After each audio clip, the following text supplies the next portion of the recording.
का भगवान शंकर का अपमान करने के लिए इन्होंने भाग नहीं दिया है, तब उन्हें बड़ा क्रोध हुआ।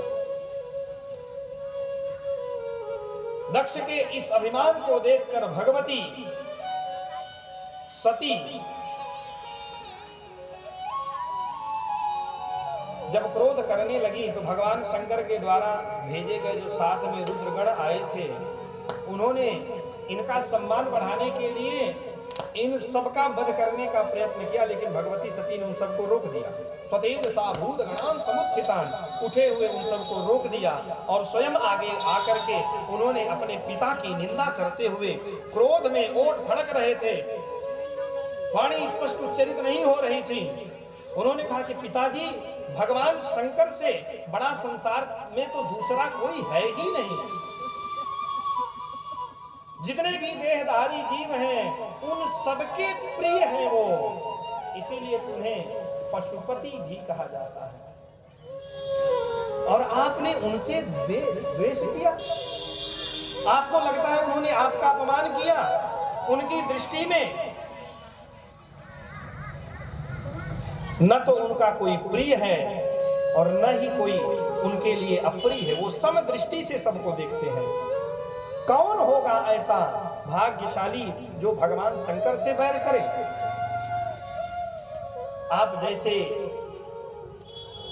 कर्माभिमानी लोग ही दूसरों के गुणों में दोषों का अन्वेषण करते हैं। अच्छे गुण होने पर भी केवल उन्हें दोष दिखाई देते। साधु पुरुष का ये लक्षण नहीं है। इस शरीर के मान सम्मान के लिए ये शरीर क्या सबसे अतिरिक्त है क्या? इस शरीर की मान मर्यादा के लिए आपने भगवान शंकर का अपमान किया। अरे क्या आप भूल गए कि इस दो अक्षर का शी और व शिव का उच्चारण करने मात्र से ही जीव के समस्त पाप तत्काल नष्ट हो जाते हैं। जिनकी आज्ञा का उल्लंघन कोई नहीं कर सकता, आपने ऐसे शिव कल्याण स्वरूप जो भगवान की भक्ति का सदा सर्वदा उपदेश करने वाले हैं, आपने उनके साथ द्वेष किया। बहुत निंदा की है भगवती माता सती ने। और अंतिम में उन्होंने कहा कि आपको मैं ज्यादा क्या कहूं, अब तो आपसे संबंध होने के कारण मैं आपकी पुत्री कही जाती हूँ। मुझे अब इस शरीर की भी कोई आवश्यकता नहीं। मैं वापस जाऊंगी भगवान के समक्ष। यदि उन्होंने मुझे दाक्षायणी कह दिया